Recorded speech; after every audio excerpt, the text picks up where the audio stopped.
Hey. Okay. All right. So today we're talking about aggregate supply and demand, yes, and Phillips curve, yes, but also the main part of today is looking at like long-run adjustments without policy and the difference between automatic and discretionary policies. We'll talk about fiscal policy on the when do we talk about fiscal policy? On the 7th. That's next Tuesday. And monetary policies on the 9th, which is next Thursday. This is no policy. So let's warm up our brains first with the multiple choice questions. So not on the front page, but on the back of the front page. There's only 2 questions to get started. I believe you have seen at least one of these before, but these questions are right here. Wait, hold on. Is this the right one? No, I closed the wrong one. Or I opened up the wrong one. So you guys get started on those few questions, 20 and 35, and I will grab the correct page.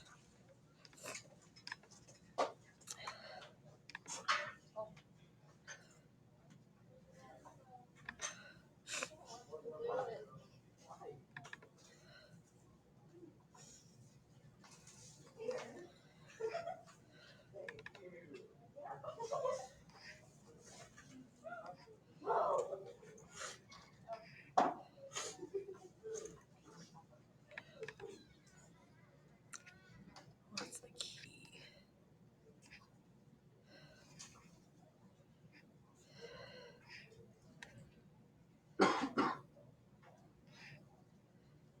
There you go. Hey. Do you know if he has extra copies of this?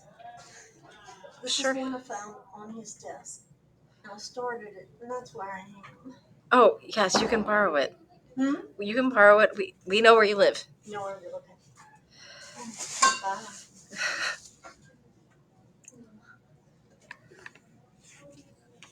Ladies.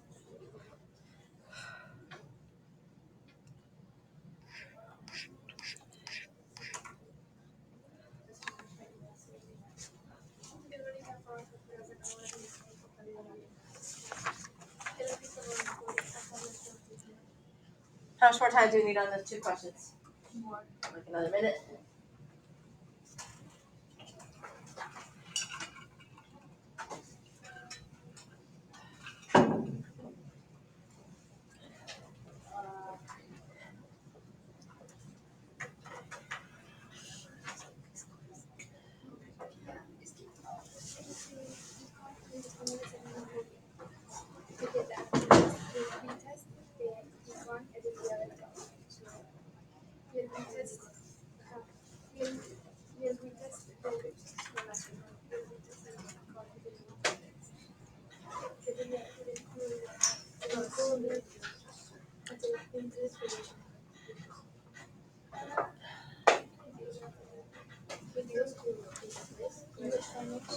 Welcome. Grab a packet. Okay. Any more time that you need? We're just gonna move on. Share the answers that you got with those 2 questions people next to you. Just if we're on the same page or like totally different pages or what.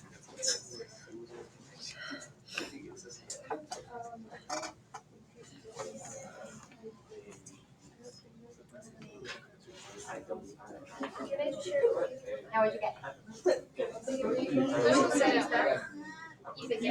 What else, right? What is this? Okay, let's go over this first one. Okay. And we're back. All right. In an economy with which all prices, including wages, are completely flexible, so that's telling you that wages can change. Usually, that means that they are going to. An increase in labor productivity will result in which of the following changes in output and real wages? Okay, so we're gonna just draw this on a graph. Might as well. It's been a minute, so we're drawing aggregate supply and demand. What's on the y-axis?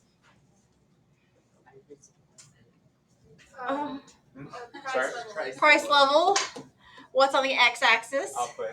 Output or GDP or Y or a whole bunch of things. Let's do GDP. What is this? Aggregate demand. Okay. What's this? Aggregate supply. Short run aggregate supply. And let's start off in a long run equilibrium. So where is long run going to be? And to the left, in the middle, to the right. Middle. Like this. Don't forget your boop, boop, boop, boop, boop, your equilibrium price level and your equilibrium GDP. Okay. All right, so there's an increase in labor productivity, which shifts which curve and which direction? Aggregate supply to the right. Okay, more productivity means more production. Aggregate supply measures how much we are producing. Remember, the shifters of aggregate supply are on the board here. Number of sellers, input prices, technology, expectations of future prices, and productivity. We have a new equilibrium. Boop, boop, boop, boop, boop. Price level 2. Boop, boop, boop, boop, boop. Y2. Output is the same thing as GDP. Because aggregate supply shifted to the right, GDP increased. So all the answer choices that say GDP is going down, we can just eliminate those. Because remember, GDP and output are the same.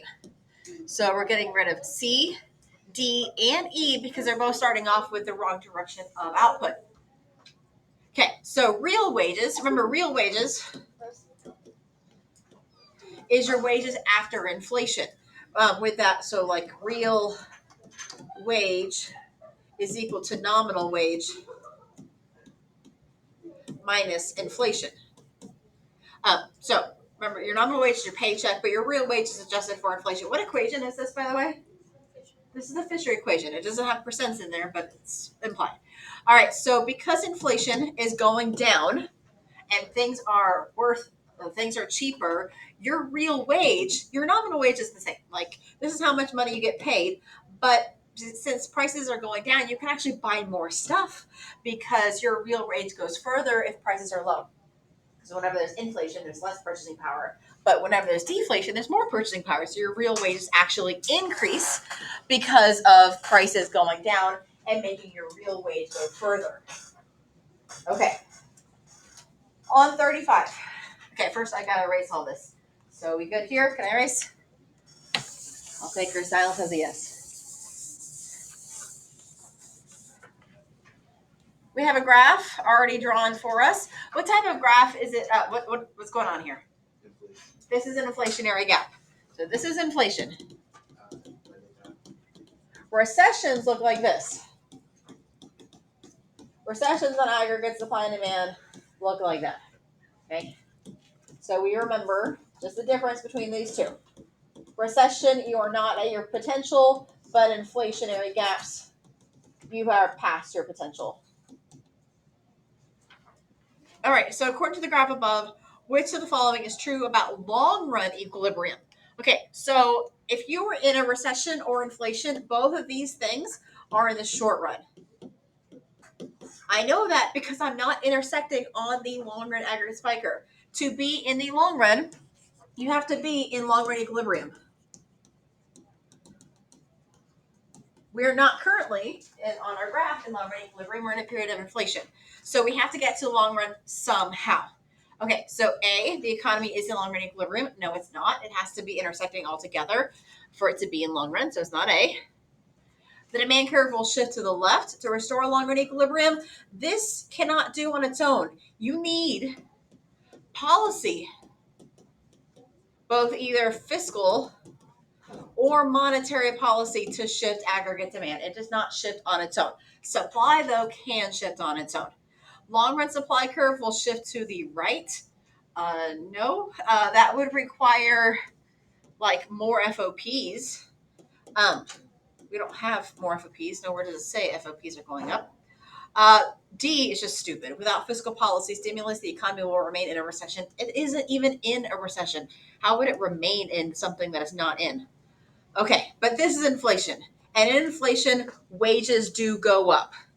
And wages go up in inflation. Wages go up, which means aggregate supply is going to shift to the left. Anyone remember? Oh, hello. Let's try that again. I overshot it. Why? Why is aggregate supply going to the left when wages go up? What is a wage? The price of I mean, it's the price you paid for somebody to do a job. Yeah, it's the price of us, the price of labor, it's the price of our work. It's an input price. And if you have to pay workers more because it's a period of inflation, you can't hire as many workers and it costs more to produce. And so in the long run, assuming that wages are flexible, when there's inflation, wages go up and aggregate supply shifts back to equilibrium. I cannot lie. No policy shifts aggregate supply. And so this is an aggregate supply shifting, fixing an inflationary gap without fiscal or monetary policy in action, just by itself. Okay, any questions on this question? It's been a minute. Luke, you don't have to be here. Okay, well, pay attention with your head up. All right, turn to the next question. 1, 2, 3, 4. There's 4 questions on the next page. I'll give you, 5-ish minutes to work on these, and then we'll go over. Will we have like a minute per question for the test? Just about. It's like a little over a minute. It's 60 questions in 70 minutes. So barely a minute.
Give you a couple more minutes for that page.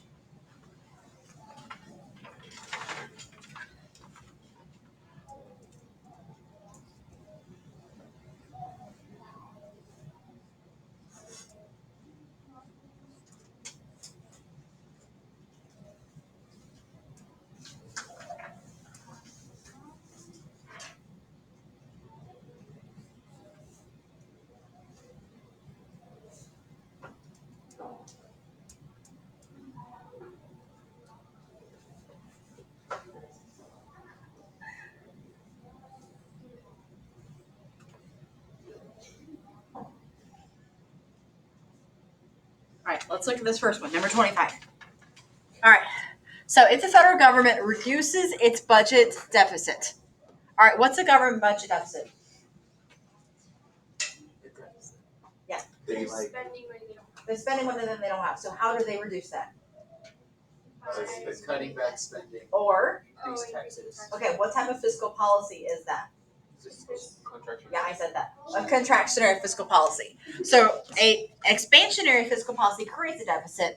By reducing its budget deficit, they must be doing contractionary fiscal policy. That means they're either raising taxes or they're cutting government spending. That's what it means to reduce their budget deficit. When the economy is close to full employment, which is the following most likely to result? Okay, so if they're doing contractionary fiscal policy, these things decrease aggregate demand. You know, they raise taxes, they cut government spending, that decreases aggregate demand. So aggregate demand shifts to the left, which means prices will fall, not go up. So it's not A. Well, aggregate demand going down will probably, that contracts everything. That's probably going to raise unemployment, not decrease unemployment. Okay. Do you have an answer between what's left? I put B.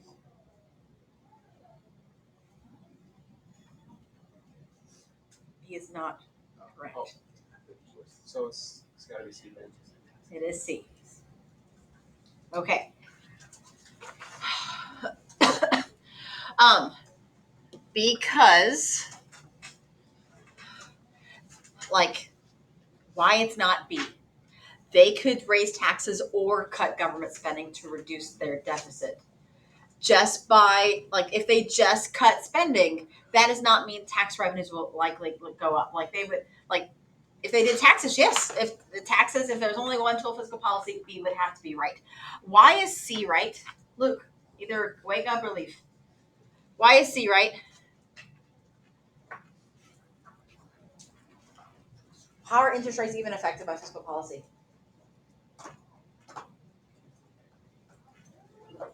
It's the graph. Well, which depending on which graph you're talking about. It's the Deficit is going down. If you're just coming to these tutoring sessions alone and hoping that I will carry you, it's not going to work. You'll need to be looking at this on your own time. I remember there was this page we did, but I can't. Okay, so fiscal policy affects interest rates through crowding in and crowding out. Yes. Vulnerable funds is the graph that you're thinking of, hopefully. Mhm. So, a expansionary fiscal policy raises interest rates. That's called crowding out. We'll have a whole day on fiscal policy next week, but right now, here's just the gist. Contractionary fiscal policy lowers interest rates. That's called crowding in. I don't know what type of fiscal policy they're using, taxes or government spending, to bring in more money, but I can't just assume that they're doing taxes. They're probably going to use government spending because the multiplier is different there to make more bang for your buck. But because they're doing contractionary fiscal policy, no matter the tools, raising taxes or cutting government spending, it is going to lower interest rates through the whole idea of, hey, they're going to have a surplus and they no longer need loans, which means there's more supply of money in the global funds market, which lowers interest rates. All right, that was 25. Let's look at 26. A contractionary monetary policy. I'm going to erase this.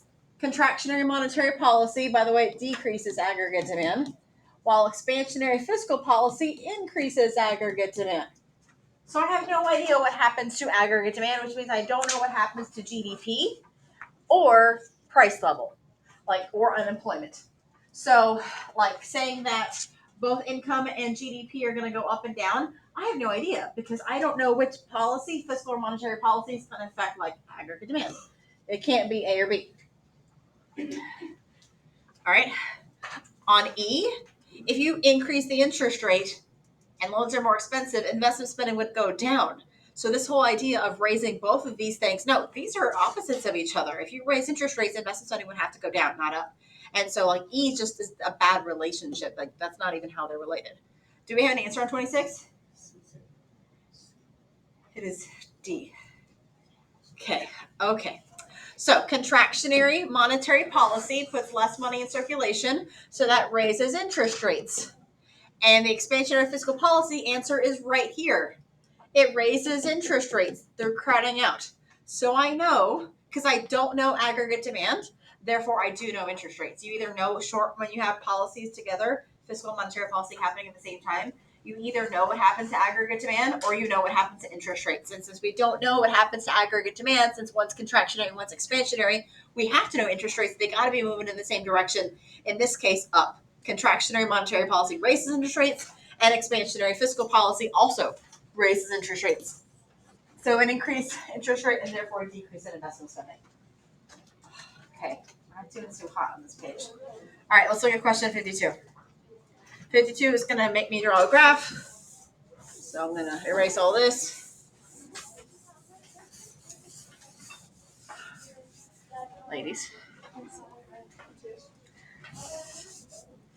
Okay. All right, so 52. Assuming no government policies. I cannot lie. No policy. Shift aggregate supply. Which of the following will occur in the long run if the actual unemployment rate exceeds the natural rate of unemployment? So what type of gap are we starting from if the actual unemployment rate exceeds the natural rate of unemployment? Recessionary. Recessionary gap. How do you know that? Because a recession has high what? High High unemployment. Actual unemployment is high. That's a recession. So we're starting off in a recessionary gap on this question.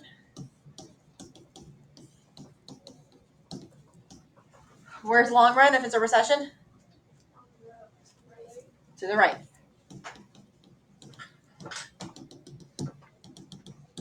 Okay, all right.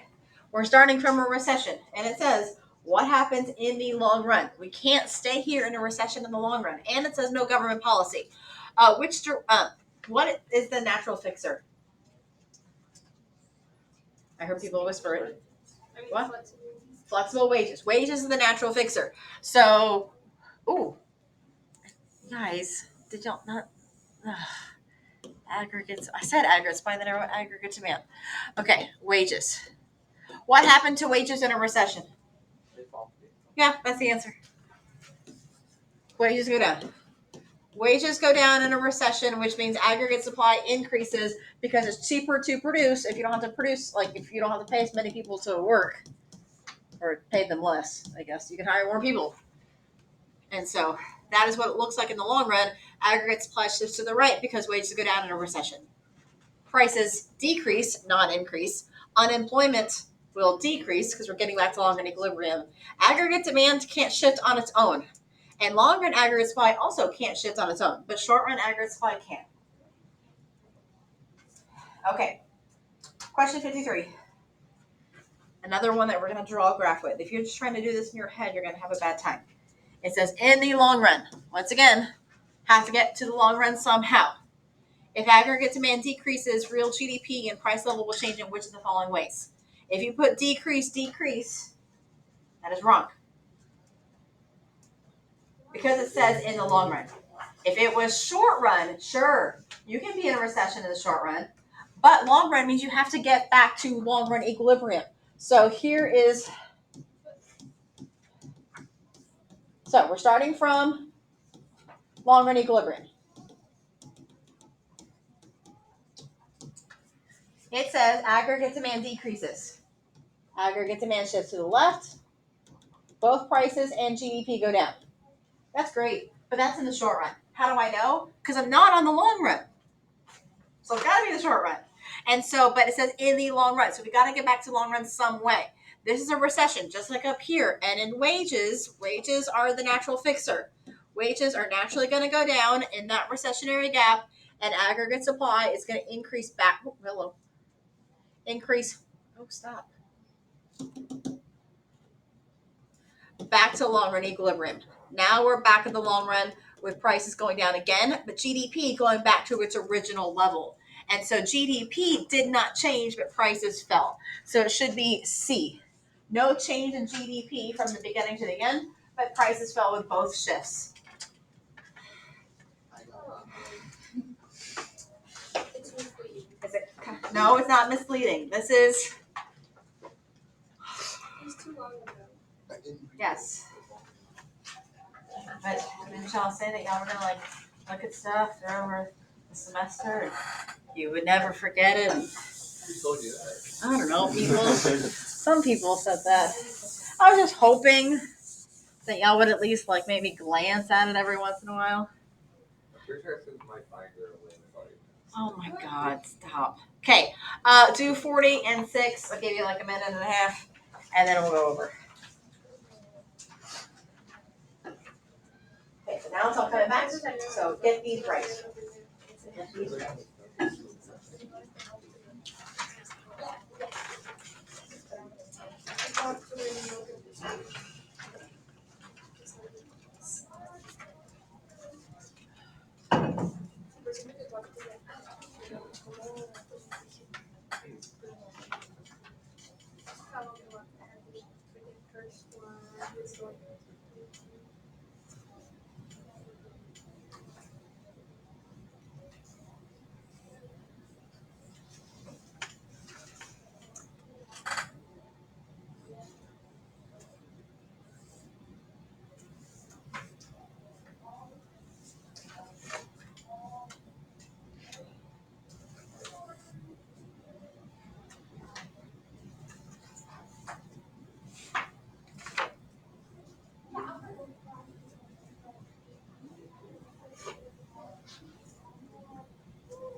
Okay, let's go over those two questions there.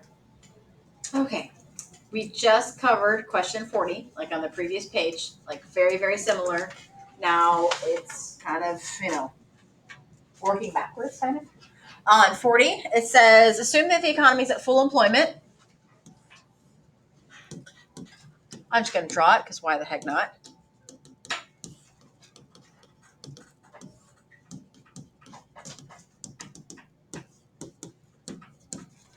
And they wish to maintain the price level, but they want to encourage greater investment.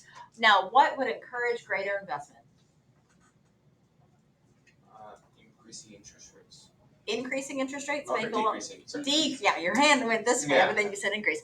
Okay, so we want to cut interest rates, but we want to maintain the price level. We don't want prices to be too high or too low. So which combination of fiscal and monetary policies best achieve this goal? Okay, so if you have both expansionary policies, that would definitely raise the prices. Both of them would increase aggregate demand and raise the prices. And we want prices to maintain the same. So it's not going to be where they're both expansionary. I would say the same thing if they're both contractionary, but there are no options where they're both contractionary. But if there were, we would have crossed that off as well. Okay, so we need to figure out what type of fiscal and monetary policy combinations lower interest rates. Okay, for monetary policy, what type of monetary policy lowers interest rates? Expansion. Why? Because you are increasing money supply. Yes, and shifting money supply on your money market graph to the right, which lowers your federal funds rate, which is the nominal interest rate. And so we're looking for expansionary on the left-hand side. So that gets rid of A, and that gets rid of E. Fiscal policy. We just wrote about fiscal policy crowding in and crowding out. Which one lowers interest rates? Expansionary or contractionary fiscal policy? Contractionary. So we want expansionary monetary, but contractionary fiscal, because both of these are going to lower interest rates, which is exactly what we want. And it's not going to change the price level at all because one shifts aggregate demand to the right, the other one shifts aggregate demand to the left. So contractionary policy shift aggregate demand to the left, lowers prices. Expansionary policy shifts it to the right, raise prices. They both will cancel out prices, so no change to the price level, but both of them lowering interest rates. Okay, on number 6, it says an economy is operating with sufficient significant, I can't write, a significant unemployment. So, all right, what type of problem are we in? Recession. We're in a recession. Looks like someone has been studying. An increase in which of the following? So that tells me that I need to put up arrows next to every single one of my answer choices so I know which direction everything is going in. Significant unemployment. Okay, so an increase in which of the following? An increase of this, this, this, this, and this will most likely cause employment to increase and interest rates to decrease. We're looking for something that's going to cut interest rates, but raise aggregate demand, or I don't know, raise maybe short run aggregate supply, because that would also raise GDP. All right. Do you know an answer to this one, class? It's A. I hear two. Okay. What? The correct answer here is A. Purchasing government bonds. This is expansionary monetary policy, which lowers interest rates and boosts aggregate demand. Raising transfer payments, that's government spending. So this would increase the deficit. And deficits raise interest rates, not lower them. Increasing the required reserves is contractionary monetary policy. Raising spending on D, once again, creates a deficit, and a deficit raises interest rates. And investment in basic infrastructure, while that's good and everything, that doesn't change interest rates. Like that might boost aggregate demand, but it doesn't affect interest rates. So that is letter A. Okay, let's do a little bit of graphing practice here on the bottom. We'll kind of do this together before we jump into our free response practice. So we're looking for, or just graphing on an aggregate supply and demand. So first, let's start off with full employment on all of them.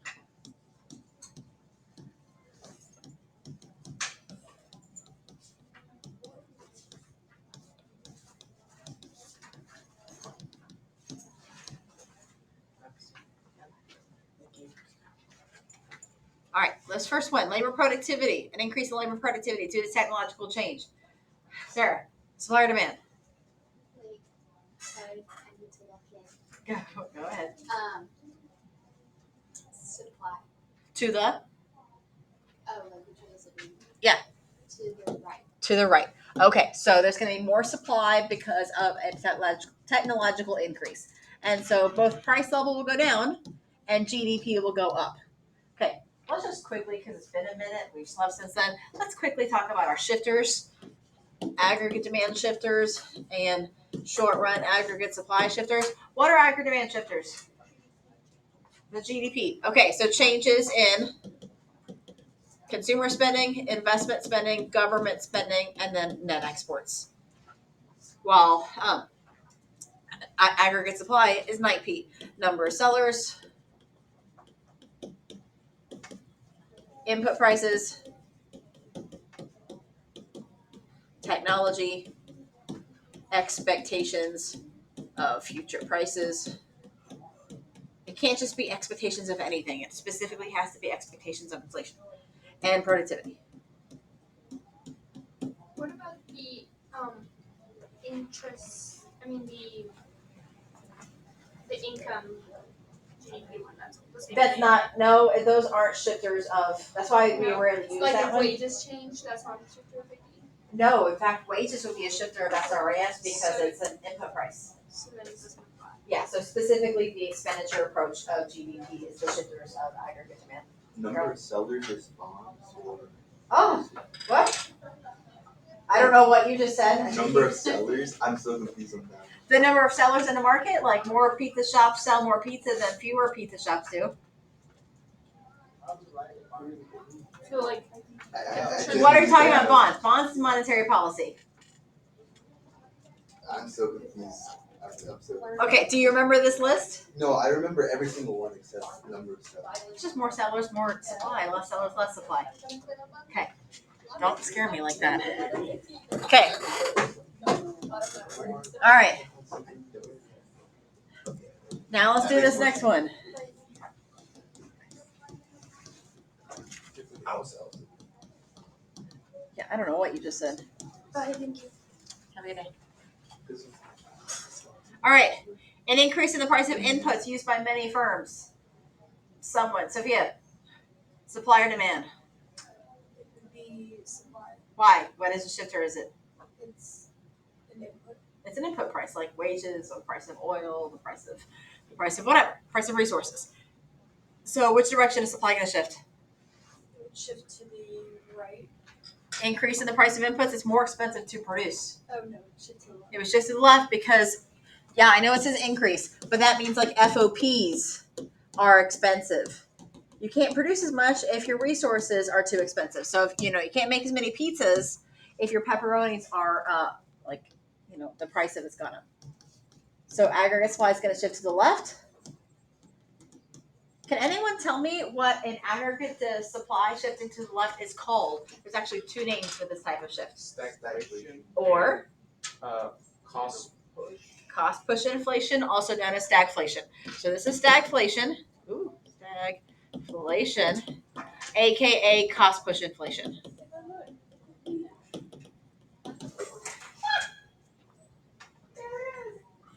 Having more fun than we are.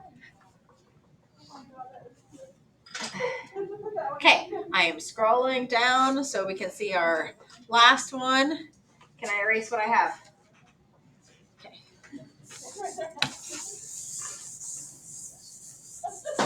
All right.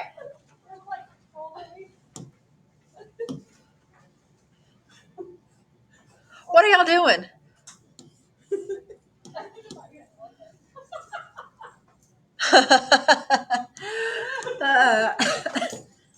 It's the little things.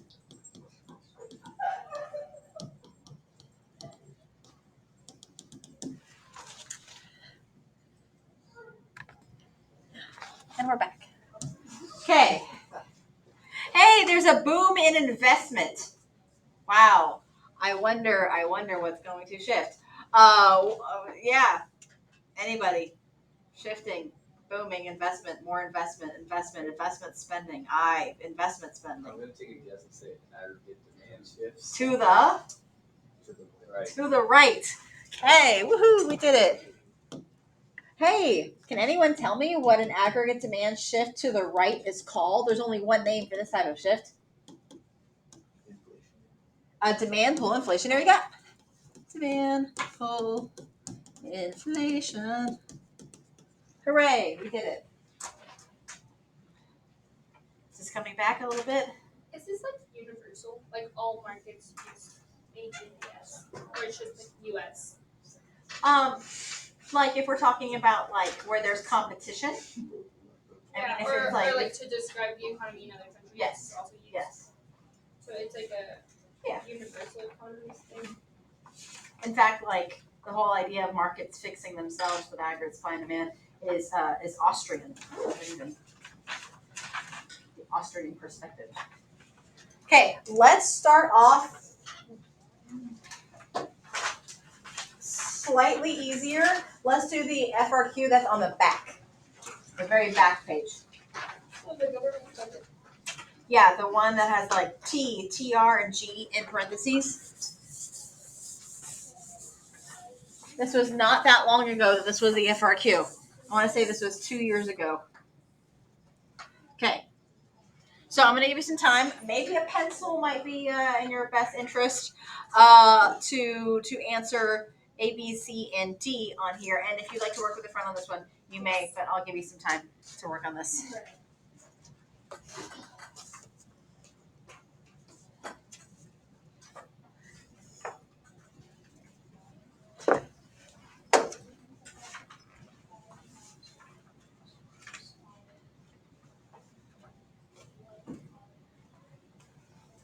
Check out the hallway.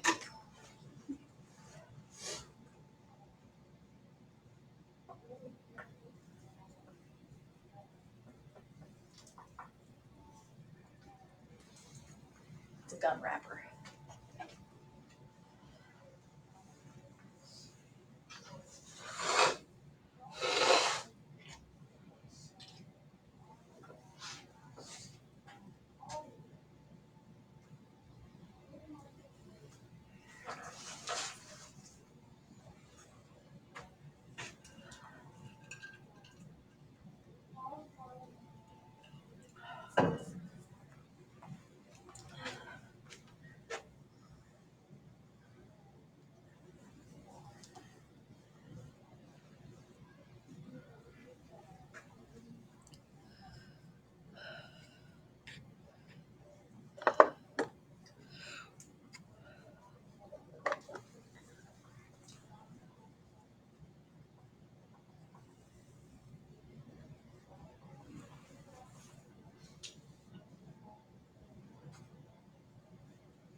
So, do we want to go over? Do we want to talk about it? What do you want to do? Your silence. Okay. All right. So I remember this year very, very well when this was given, because while it does not say anywhere on the FRQ that you had to use every single one of these variables, T, TR, and G, to answer the question correctly, that is what the rubric said. So if you just talked about maybe tax revenues, but you didn't talk about like transfer payments, then you didn't get the credit. I'm sorry. That's exactly what the heck is going on in the hallway. Wait, so we had to use every single one of the. Yes. Okay. Yes. But nowhere does it say you need to use every single one. Yeah. So good times. Good times. So A, assume that the economy moves into a recession. Wait, hold on. Yeah. Assume the economy moves into a recession and there's no discretionary policy action. Okay. There's no discretionary policy action. It doesn't say there's no policy, because no policy tells me wages and aggregate supply. It says no discretionary policy, which tells me, don't forget automatic policies where fiscal and monetary policy happen on their own. Okay, so on I,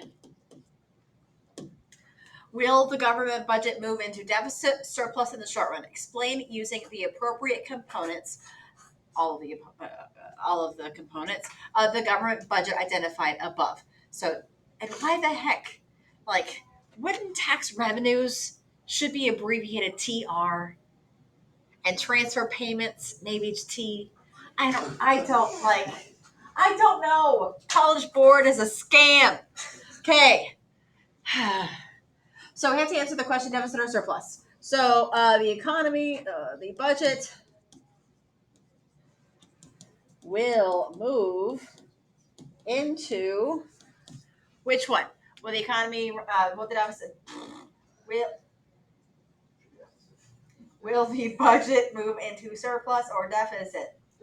Deficit. Why? Because they want to spend more money to get out of the recession. Yeah, but that sounds like discretionary policy. Price level is going up, so the government will be spending more. then It says using the appropriate things. Okay, uh, so let's talk about tax revenues.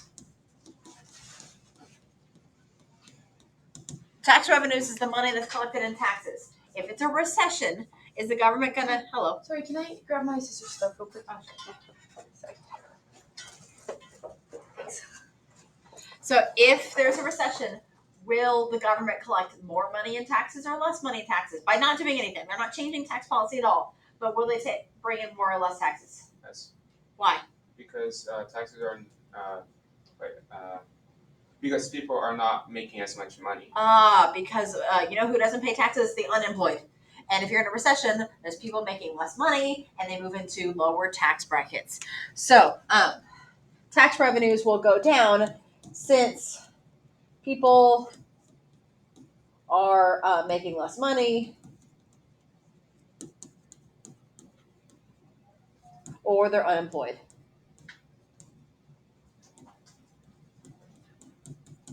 And the unemployed people don't pay taxes. Okay, so that's tax revenues. We got to talk about transfer payments. So that's TR. I'm going to write transfer payments. Hey, if I say transfer payments, what do you think of? Is it welfare? It is welfare. Okay, so in a recession, are there more people on welfare or less people on welfare? Yes. So what happens to transfer payments? They go up. Transfer payments go up because more people on welfare. Because it's a recession.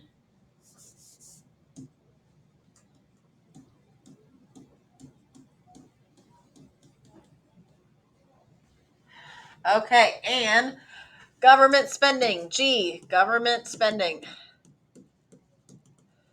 What happens to government spending naturally in a recession? Why? Because they're spending more on the welfare. There we go. Feels like that's redundant. Why would they need all three of them? Whatever. Government spending goes up because of more, I'll say more transfer payments.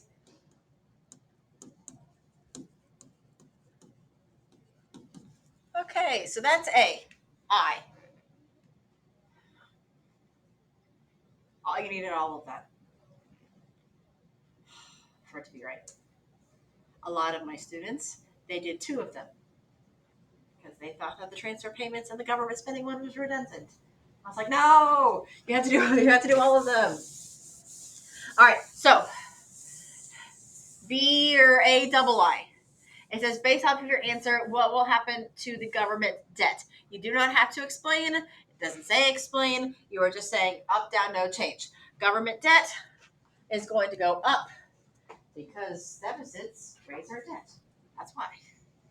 All right, based on your answer in part AI, which, lots of deficit spending, whatever, identify one specific fiscal policy action to balance the budget. All right. What's fiscal policy? Government Spending spending. and Taxes. taxes. What was the budget that we set on AI? Okay, so now it's saying what's one fiscal policy action that will balance the budget? The budget is a deficit. So what? Not to fix the recession. I remember this year everyone thought like the next question would be like, oh, it said there's a recession. Let me tell you how to fix a recession. That's not what it's asking. It's saying how do you fix the budget? So the budget is a deficit. Just to remember. So to fix it, what should we do?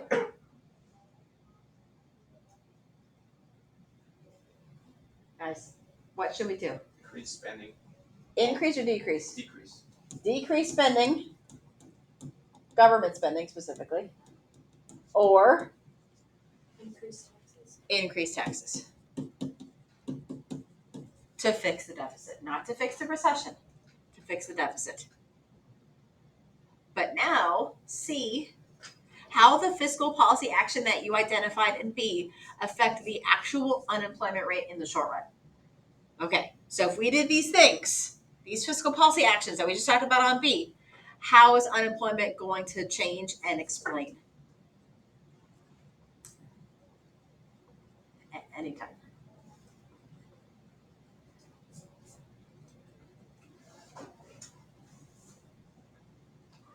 What will raising taxes do to unemployment?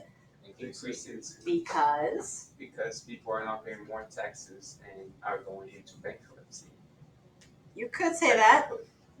In a way, yes. You could say that. That more people are poor and can't afford it. What happens to aggregate demand? Goes down. So that would raise unemployment. Okay, because GDP is going up. Okay, so on C, unemployment is going to go up because we did contractionary fiscal policy, which lowers aggregate demand and lowers GDP. To fix the deficit, we hurt the economy. We made unemployment go up.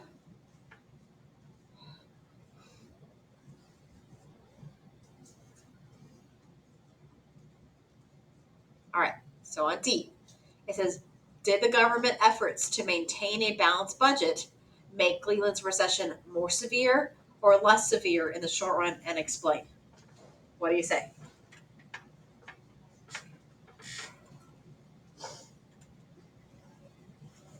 Guys, I'm doing this for you. This is painful. I don't want to teach 12 hours and then teach more. Okay, these two guys came prepared. Like, have y'all been looking at your stuff? No?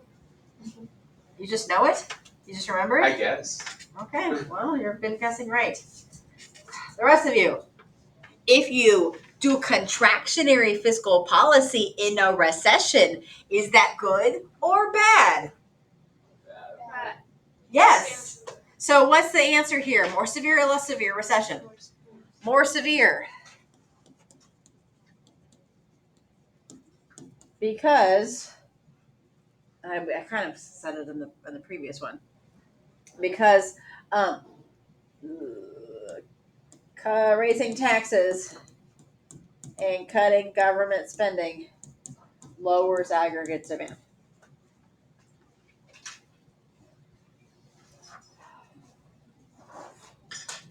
We only need to prove that it lowered aggregate demand, not actually explain how this caused the recession to be worse. Recession is aggregate demand going down. So no, you're good. Okay, that was the easier of the two FRQs. Now let's do the more challenging one. I only think what? Yeah, y'all have to be come on, it's not hard. Okay, we're gonna be fine on the government test. We need to be studying for your ego test. I mean, like, please. Okay. So instead of independently like writing, maybe, just maybe, we can talk this one out and then write it together. But talking means like, oh Jesus, what'd I do? Goodbye, Sarah. She got out of here. She skedaddled. Okay. Can you draw A? First off, it says assume the economy is in long-run equilibrium. A. Draw a correctly labeled graph of aggregate demand and aggregate supply and show each of the following. Long-run aggregate supply, current equilibrium output, and price levels labeled as YE and PLE respectively. Okay, here's some time to draw that. Amelia, what are you doing? You can do that at home. You don't need to be here to do that.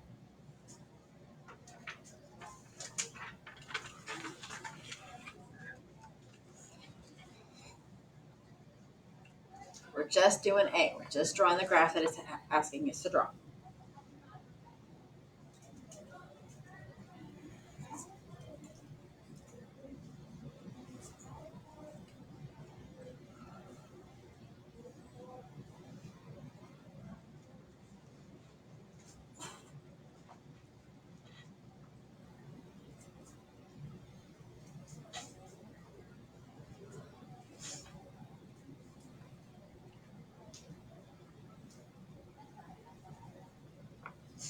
Okay, hopefully your graph looks something like this.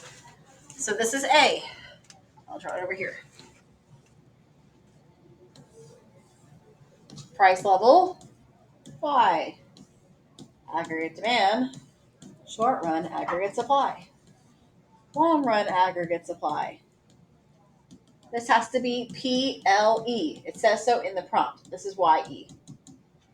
Make sure that your graph looks like my graph in every way. Can't look be any different. Okay, I guess this could say GDP, but whatever. All right, on B. Assume that the government increases spending on national defense without raising taxes. On your graph in part A, show how the government action affects aggregate demand. You don't even have to wonder if it's aggregate supply or demand. You learn literally tells you how it affects aggregate demand.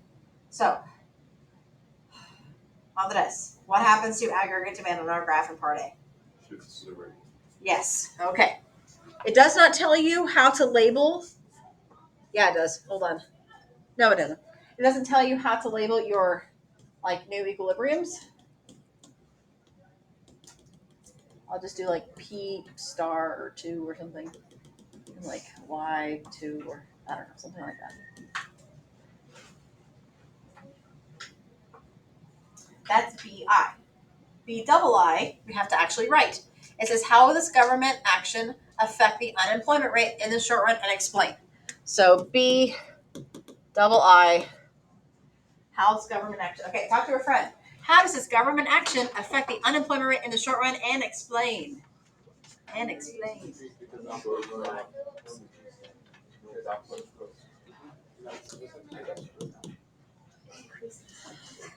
I don't even know that. I think so too. Inflation be higher. Is that good enough? Unemployment rate, Well, you is know. high. Hey, what happens to unemployment? It goes down. Because if you can't just say because Phillips curve. Okay. Because Mr. Phillips says so.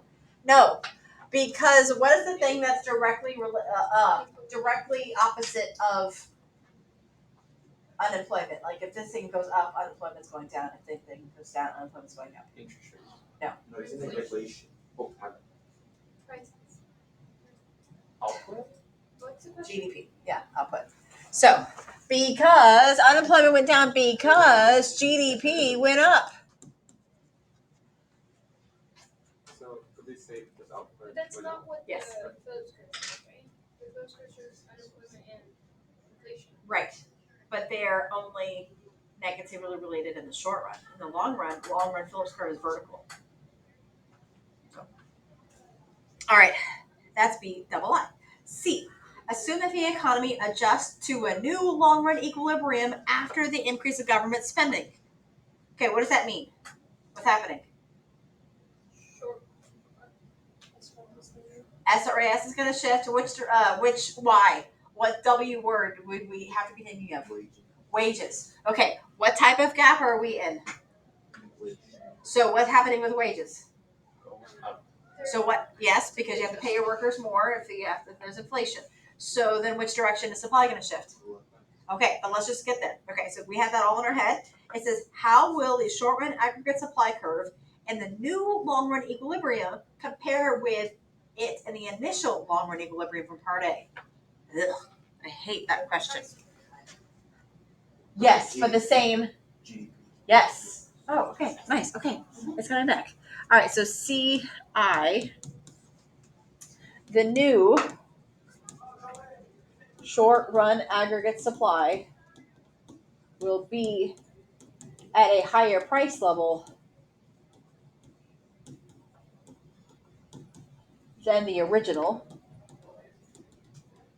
short run aggregate supply, but same GDP. Is it not? Lower, in that initial short run shift. Then no, this is the initial. It's after the shift, and now aggregate supply is going to shift back to the left. So it's it goes back to the initial. I thought. yeah, so it's compare this point 1 to this point 2. Oh, okay. It's not that point after the aggregate demand. Correct. from like beginning to end. And it says, okay, label this new long run equilibrium as PL2.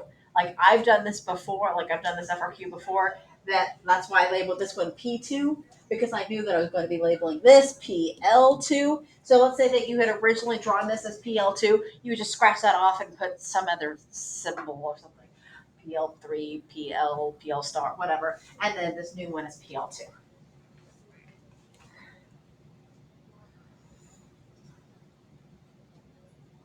Okay. On D.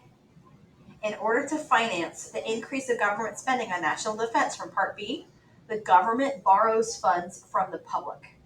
Using a correctly labeled graph of the loanable funds market, show the effect of the government borrowing on the real interest rate. Okay, do we remember how to draw the loanable funds market? Okay, I'll give you a hint. Anytime that it talks about a graph in an FRQ, it tells you at least one of the axes. Can someone tell me what an axis is going to be labeled? The interest rate. What type Real of interest rate. real interest rate? Okay, so look like this if you remember. Real interest rate, quantity of loanable funds, demand, supply. Boop, boop, boop, boop, boop, boop, boop, boop. This is loanable funds. Show the effect of the government borrowing. So when the government borrows money, do you remember how this graph is affected? There's less. Supply goes down, demand goes up. Which one do you want? Because remember, you could graph it either way. Supply. Supply going down? Okay, so there's less supply because the government, remember, takes all the money for themselves to pay for all of their money that they're spending. So supply shifts to the left. And what happens to the real interest rate? Goes up. Y'all remember what the story is called? Crowding out. This is crowding out. This is how interest rates go up because of deficit spending. Okay. On E. Given the change in the real interest rate from Part D, what happened to the real interest rate on Part D? It increased. So given that, only looking at that information, what is the impact on each of the following? What is the impact on investment with interest rates being high? They decrease. Does it say explain? Then you don't have to. Double I. Economic growth rate and explain. Okay. Oh, doesn't it go down because they're spending more money? Not because they're spending more money. That's not the reason why. The interest rate. Yeah, but you already said there's less investment on E single I. Saying it again is not going to be worth another point. You already said it went down. So what is the investors spending money on that would lead to economic growth that they're not anymore? Factors are production, pizza ovens, capital, technology. And so economic growth is going down because less capital goods. There's less capital goods. There's less pizza ovens. There's less FOPs.